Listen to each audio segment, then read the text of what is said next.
शेताला वेढा करायला गेलेल्या शेतकऱ्यांचा पाय घसरून कोरड्या विहिरीत पडून मृत्यू झाल्याची घटना जालना जिल्ह्यात आज 26 मार्च रोजी घडली आहे। परमेश्वर शेषराव काळे वय 57 असे शेतकऱ्याचे नाव आहे। अंबड तालुक्यातील वडीकाळ्या येथील परमेश्वर शेषराव काळे हे आपल्या शेताला वेढा करायला गेले होते।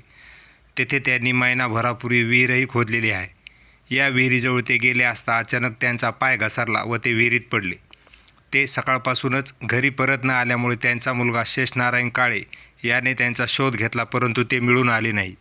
शेवटी दुपारच्या सुमारास तो विहिरीजवळ गेला असता त्याचे वडील त्याला विहिरीत पडल्याचे कळाले।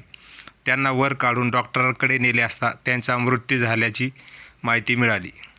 त्यांचे प्रेत सुखापुरी प्राथमिक आरोग्य केंद्रात आणून डॉक्टर प्रतीक्षा जाधव, ज्ञानेश्वर मोरे यांनी शवविच्छेदन केले। याबाबत गोंदी पोलिसांना माहिती देण्यात येऊन पंचनामा करण्यात आला अशी माहिती मिळाली।